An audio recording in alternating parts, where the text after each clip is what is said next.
Shalom, pemirsa yang diberkati Tuhan, bertemu kembali dalam seri pelajaran Sekolah Sabat. Namun sebelum kita memulai, mari kita sama-sama berdoa. Bapa kami, Bapa Kerajaan Surga, kami mengucap syukur karena Engkau telah memberkati kami, menuntun kami di sepanjang kehidupan kami. Sebentar ini kami ingin mempelajari pelajaran kami, kiranya Engkau memberkati kami dan menuntun kami sesuai dengan kehendak-Mu saja. Inilah doa kami berdoa dalam nama Tuhan Yesus. Amin. Pelajaran Sekolah Sabat, Minggu 24 Agustus 2025 yang berjudul Kode Etik Perjanjian.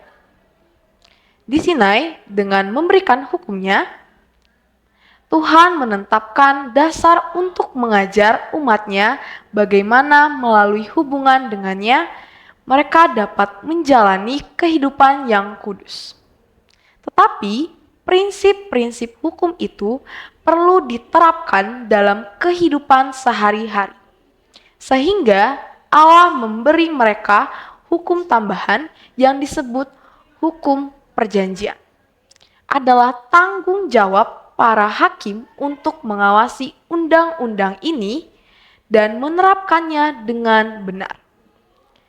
Pikiran rakyat itu digelapkan dan dirusak oleh perbudakan dan kekafiran, tidak bersedia untuk menghargai dengan sepenuhnya akan prinsip-prinsip 10 hukum yang mencakup ruang lingkup yang amat luas itu.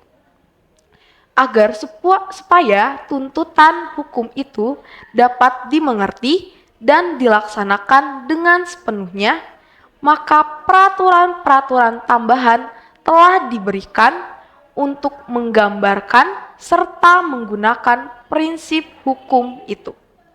Peraturan ini disebut pengadilan oleh karena semuanya itu dibuat dalam hikmat yang tak terbatas serta keadilan, dan juga karena pemimpin-pemimpin mereka harus mengadakan keputusan sesuai dengan itu. Berbeda halnya dengan hukum 10, peraturan-peraturan ini dapat disampaikan secara pribadi kepada Musa yang kemudian harus menyampaikannya kepada bangsa itu. Ellen G. White, Alpha dan Omega, jilid 1, halaman 364.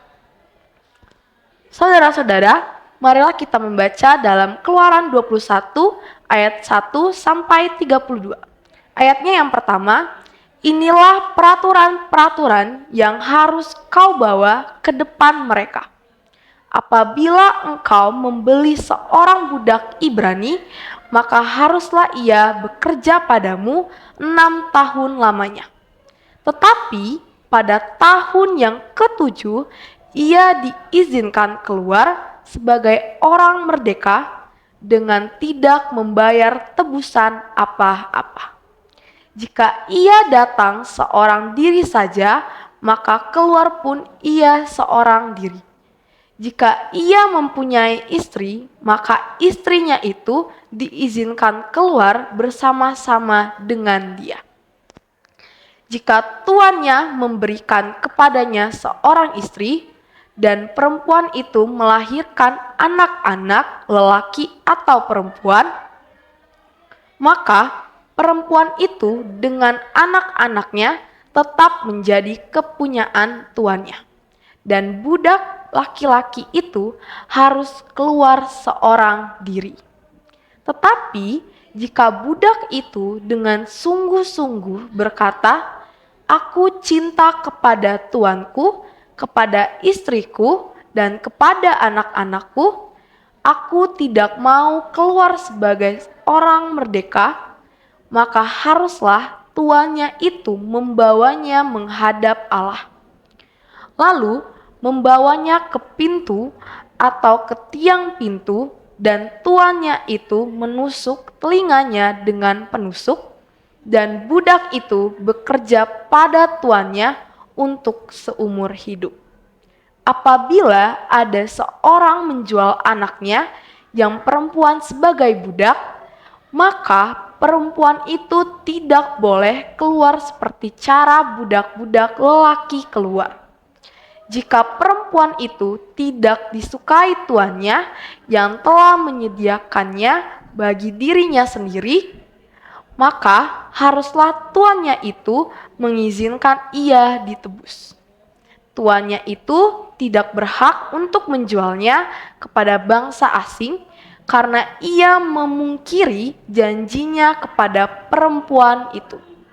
Jika tuannya itu menyediakannya bagi anaknya laki-laki, maka haruslah tuannya itu memperlakukannya seperti anak-anak perempuan berhak diperlakukan.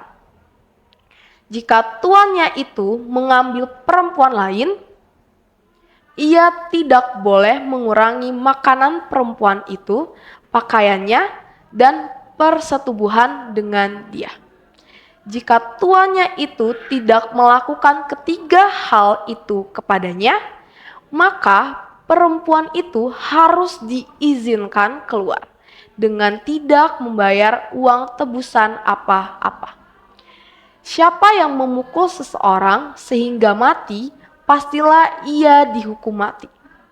Tetapi jika pembunuhan itu tidak disengaja, melainkan tangannya ditentukan Allah melakukan itu, maka aku akan menunjukkan bagimu suatu tempat kemana ia dapat lari. Tetapi apabila seseorang berlaku angkara terhadap sesamanya, hingga ia membunuhnya dengan tipu daya, maka engkau harus mengambil orang itu dari mezbahku supaya ia mati dibunuh. Siapa yang memukul ayahnya atau ibunya, pastilah ia dihukum mati. Siapa yang menculik seorang manusia, baik ia telah menjualnya, baik orang itu masih terdapat padanya, ia pasti dihukum mati. Siapa yang mengutuki ayahnya atau ibunya, ia pasti dihukum mati. Apabila ada orang bertengkar dan yang seorang memukul yang lain dengan batu atau dengan tinjunya, sehingga yang lain itu memang tidak mati, tetapi terpaksa berbaring di tempat tidur, maka orang yang memukul itu bebas dari hukuman jika yang lain itu dapat bangkit lagi dan dapat berjalan di luar dengan memakai tongkat. Hanya ia harus membayar kerugian orang yang lain itu karena terpaksa mengganggu dan menanggung pengobatannya sampai sembuh. Apabila seseorang memukul budaknya laki-laki atau perempuan dengan tongkat sehingga mati karena pukulan itu, pastilah budak itu dibalaskan. Hanya jika budak itu masih hidup sehari dua, maka janganlah dituntut belanya, sebab budak itu adalah miliknya sendiri. Apabila ada orang berkelahi dan seorang dari mereka bertumbuk kepada seorang perempuan yang sedang mengandung sehingga keguguran kandungan, tetapi tidak dapat kecelakaan yang membawa maut, maka pastilah ia didenda sebanyak yang dikenakan oleh suami perempuan itu kepadanya, dan ia harus membayarnya menurut putusan hakim. Tetapi jika perempuan itu mendapat kecelakaan yang membawa maut, maka engkau harus memberikan nyawa ganti nyawa, mata ganti mata, gigi ganti gigi, tangan ganti tangan, kaki ganti kaki. Lecur ganti lecur, luka ganti luka, bengkak ganti bengkak. Apabila seorang memukul mata budaknya laki-laki atau mata budaknya perempuan dan merusakkannya, maka ia harus melepaskan budak itu sebagai orang merdeka pengganti kerusakan matanya itu. Dan jika ia menumbuk sampai tanggal gigi budaknya laki-laki atau gigi budaknya perempuan, maka ia harus melepaskan budak itu sebagai orang merdeka pengganti kehilangan giginya itu. Apabila seekor lembu menanduk seorang laki-laki atau perempuan sehingga mati, maka pastilah lembu itu dilempari mati dengan batu dan dagingnya tidak boleh dimakan. Tetapi pemilik lembu itu bebas dari hukuman.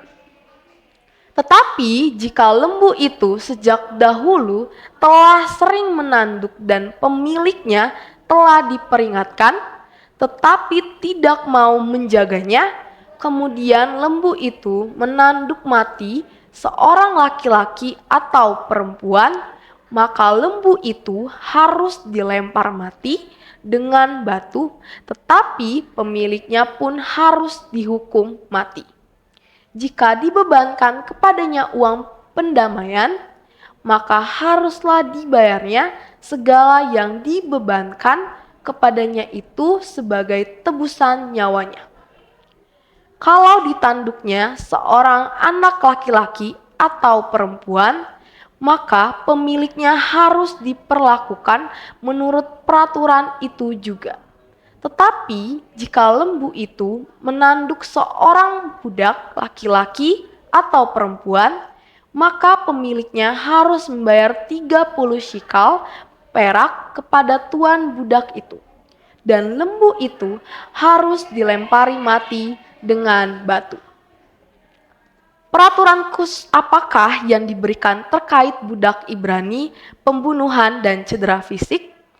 Hukum perjanjian dijelaskan dalam beberapa pasal. Keluaran 21 ayat 1 sampai 23 dan ayat 19.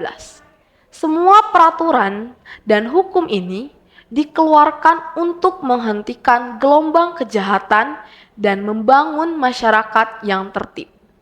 Hukum perbudakan adalah hukum yang istimewa dan tidak boleh disamakan dengan praktik perbudakan modern atau abad pertengahan yang kejam dan jahat. Budak-budak Ibrani pada kenyataannya dilindungi dan dihargai. Dalam masyarakat modern dan abad pertengahan, hamba dan budak adalah milik pemiliknya, yang dapat melakukan apapun yang mereka inginkan dengan mereka. Sebaliknya, hukum-hukum dalam Alkitab mengatur hal-hal yang berbeda. Perbudakan dibatasi selama 6 tahun. Terdapat dalam Keluaran 21 ayat 1 dan 2, Yeremia 34 ayat 8 sampai 22, dan pada tahun ke-7 semua budak harus dimerdekakan kecuali jika mereka ingin tetap tinggal bersama tuannya. Para tuan juga harus memberikan istirahat pada hari Sabat. Keluaran 20 ayat 9 dan 10. Dan memenuhi kebutuhan dasar mereka.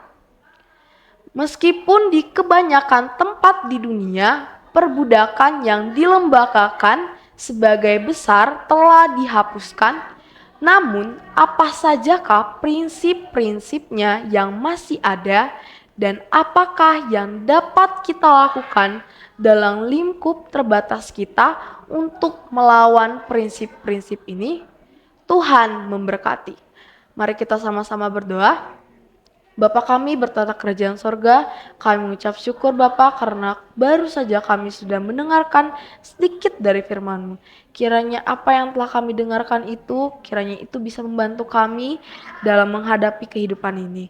Bapa, hamba-Mu ini juga berdoa untuk orang-orang yang di sekitar, kiranya Engkau memberkati mereka yang dalam kesulitan ataupun yang sedang dalam sakit, kiranya Engkau menyembuhkan mereka. Inilah doa hamba-Mu berdoa dalam nama Tuhan Yesus. Amin.